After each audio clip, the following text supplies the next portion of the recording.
Welcome to Tempo Kids Club, an exciting collection of colourful and entertaining films especially selected for young viewers. They're filled with music and laughter, and they feature characters loved by children all over the world. There are over 20 minutes of cartoon fun in every cassette.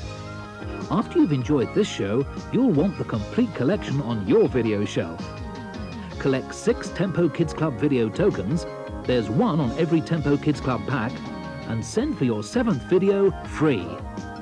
Tempo Kids Club videos. What a choice!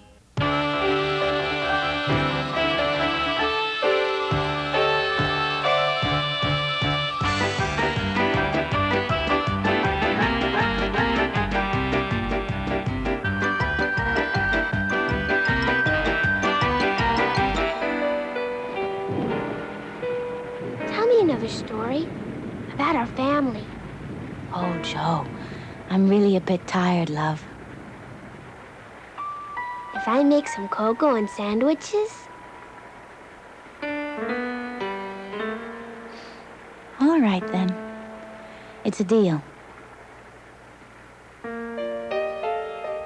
What have I told you already? Uncle Jeffrey and the iceberg, Aunt Sarah and her lions. Do you know about Great Aunt Gertrude Godkin and the dancing frog? No. Can you tell that, please? You get the cocoa and I'll see how much I can remember.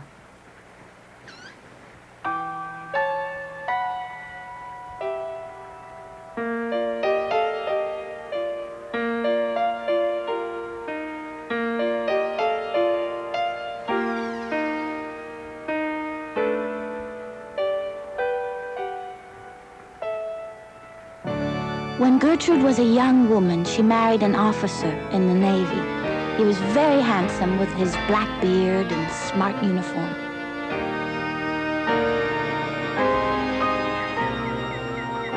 The trouble with being married to a sailor is that he has to go with his ship, so that a lot of the time you can't be with the person you most want to be with.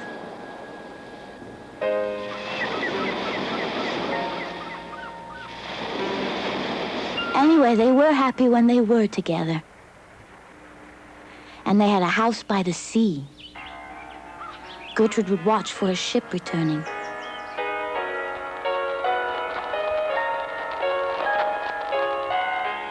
And when he came home, he brought her presents from abroad. What sort of presents? Little brass tables with folding legs, wooden camels, ornamental daggers, that sort of thing.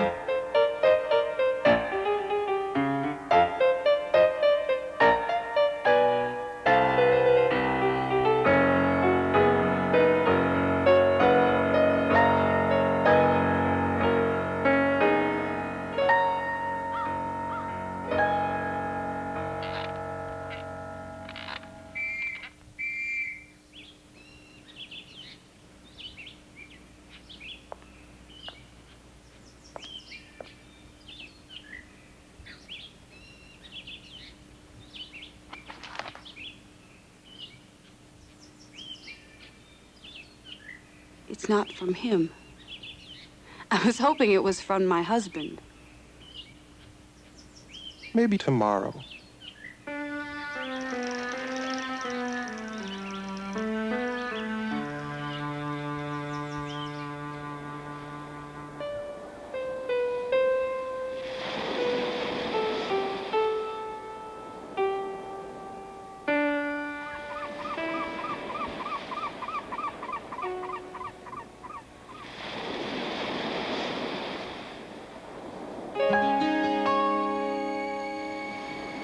What am I doing with myself?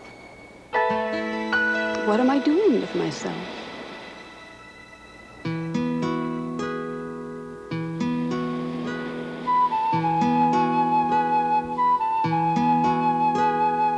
Waiting in a garden by the sea.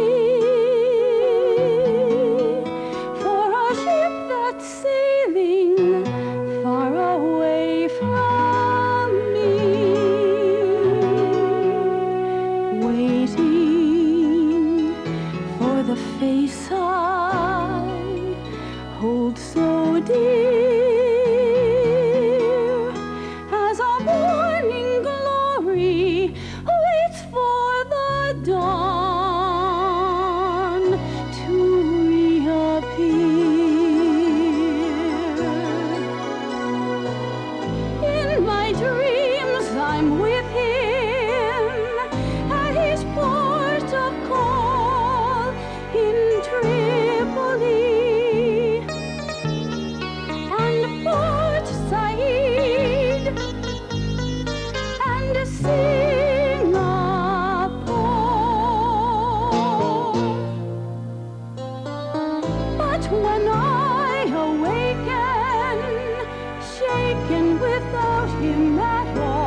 lovely day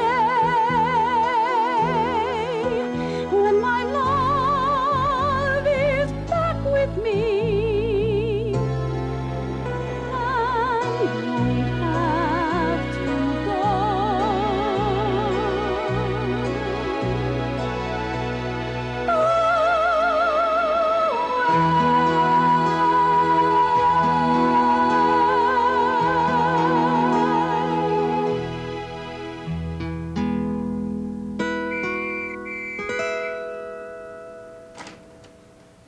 This one looks special. Excuse me.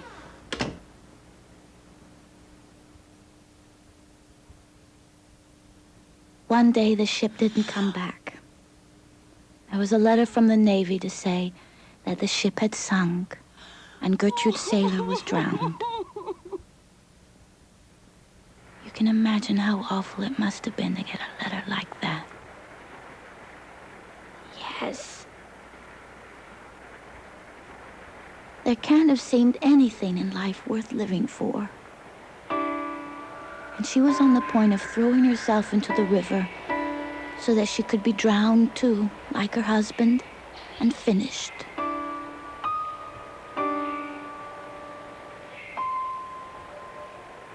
But she noticed something which stopped her. On one of the lily pads in the river was a frog. It was dancing.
The next day, Gertrude dug a pond for her frog in the garden.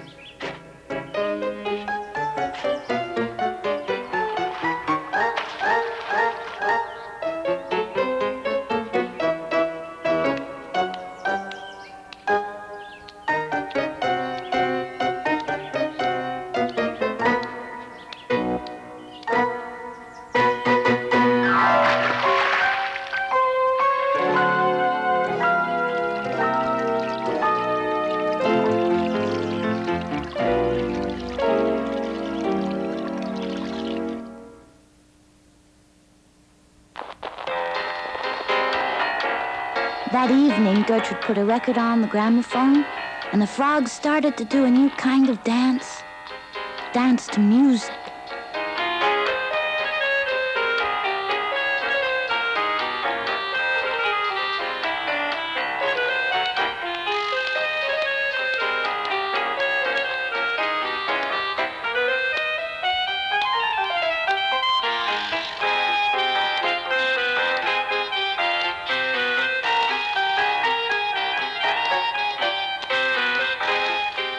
And then, we don't know quite how it happened, but the frog went on the stage.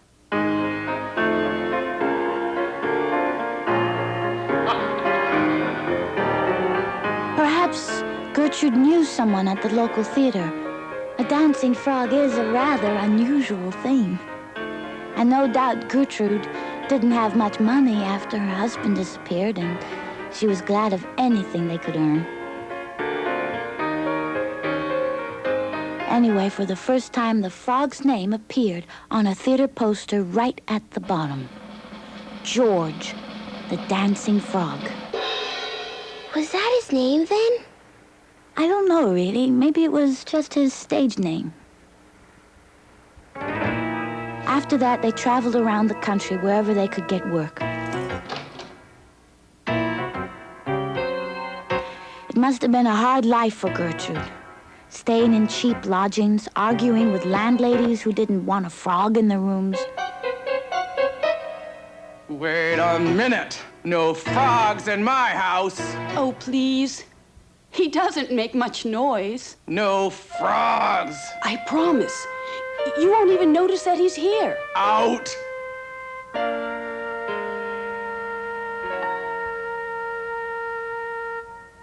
But they also made lots of friends. At one theater, a magician made George disappear. At another theater, he jumped out of a hat when the comedian pretended to be drunk. What Daddy used to call plastered. Yes, that's right, love.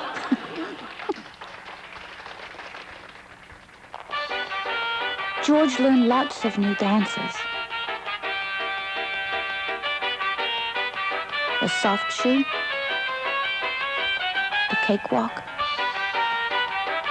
the polka. Then one day, Gertrude was told something that changed their lives. There was a job at a big theater in the city. A talking dog had been taken ill with a sore throat, and they were desperate for a replacement.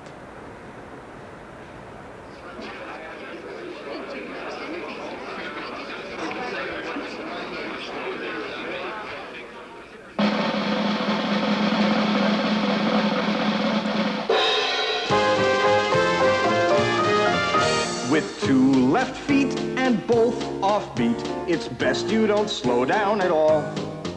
They'll call you art, not a la carte, if you waltz into the wall. Go strut your stuff and smile enough, but keep your excursions quite small. For if they're grand, you're sure to land into the band, not the wall. If you cannot dance, you should still say you dance, or you're apt to be scrapped, not employed. Just lean to one side, give a wink, then collide. They will cheer, they will stand overjoyed. They're well aware you're not a stare, just look like you're having a ball. So be a fraud, they'll just applaud as you waltz into the wall. One more refrain, ignore the pain, just give the musicians a call. Then pray they'll stop before you drop straight to the floor, not the wall. When starting to smart, you should start getting smart. I believe you should leave while you can. If they demand more, yell, sorry, senor, gotta hop, or I'm popped in a pan. If that won't do to calm the zoo, there's one sure quick way to the hall.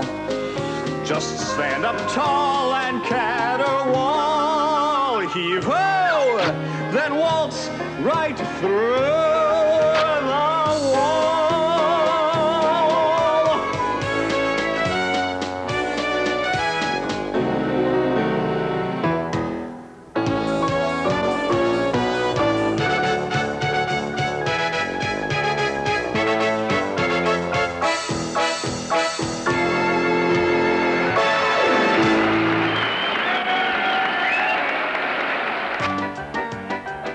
And when did you find it? Suddenly, everybody wanted to see him.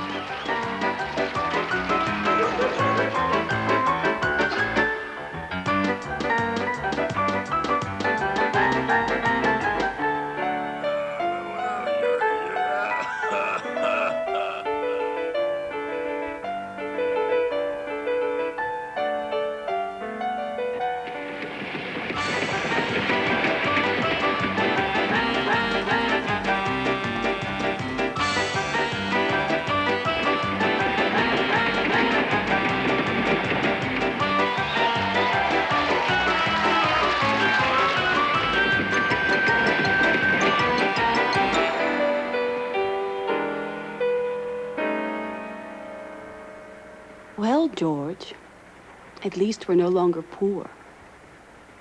But there's so much work to do. Arrange for the trains, the luggage, and the money we get paid.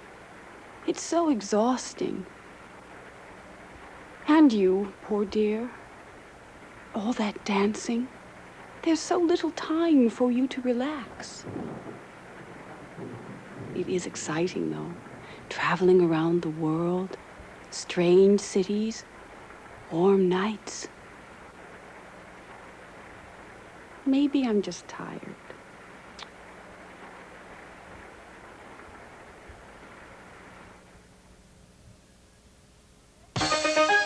In Paris, George danced with a woman in the Follies.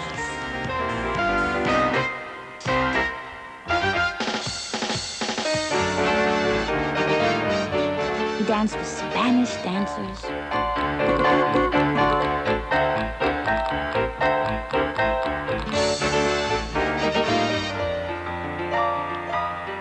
He also did a wonderful dance with a woman who waved shawls. It was in Monte Carlo that Gertrude had her offer. An English lord asked her to marry him. This is no life for a woman. I have a house in the country and another in London. Everything shall be provided for you. It certainly is a great temptation, Lord Belvedere, but it's so sudden, I'll need time to think about it. Leave all this and live with me as Lady Belvedere. Who knows how long George will be successful? But we have to complete the tour. Must I be content with no for an answer?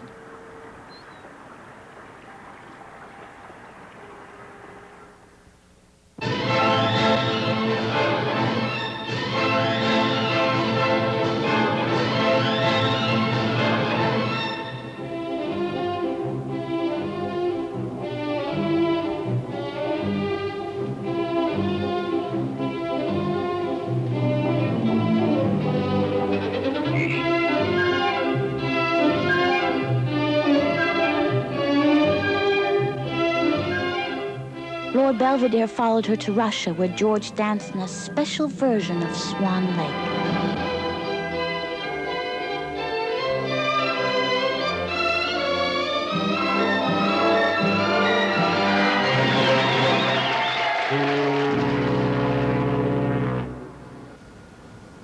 Can you honestly tell me you like this life?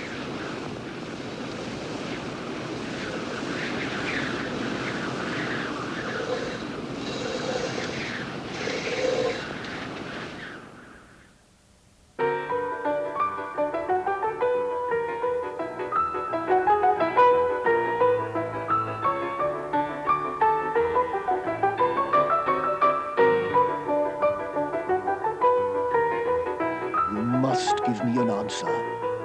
Please, say you will marry me and leave this world behind you.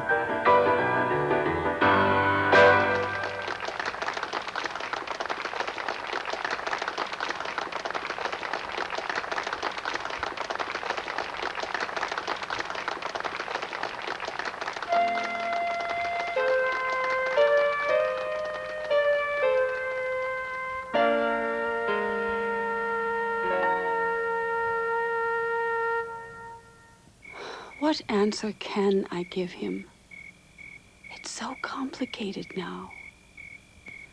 How can I choose between George and Lord Belvedere?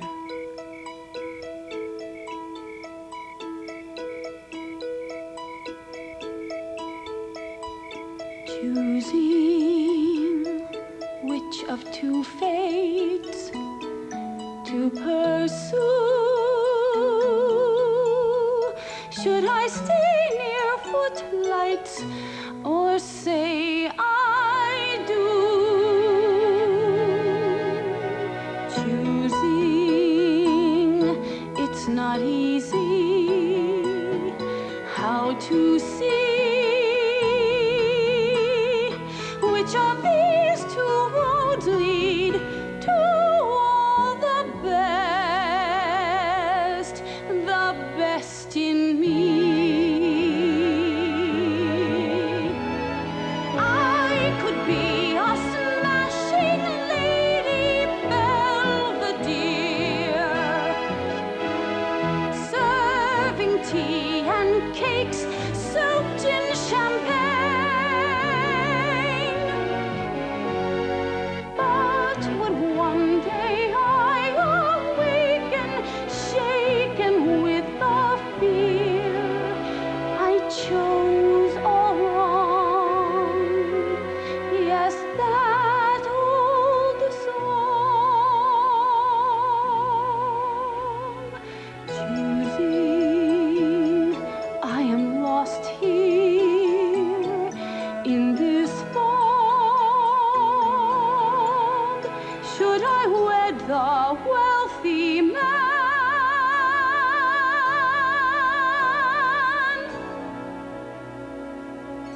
or the dancing frog?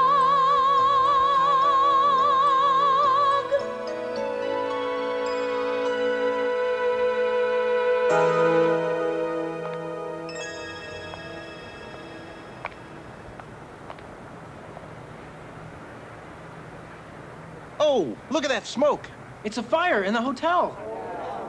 Our hotel. George! George! George, he's still up there. Don't worry, all the guests were evacuated. No! Look, there he is, on the window ledge. All I see is a frog. George! Over here! Jump! It must have been the most extraordinary thing he ever did on stage or off. 120-foot jump into a bucket of water with perfect precision.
And it went on like that. Nobody much remembers them nowadays, but they really were a great success. Was Gertrude ever sorry that she didn't marry Lord Belvedere? I don't think she ever told anybody if she was. She preferred the frog. Well, I suppose you could say they looked after each other over the years. And what happened in the end? The last time anyone in the family saw them was before the war. They had a little house in the south of France.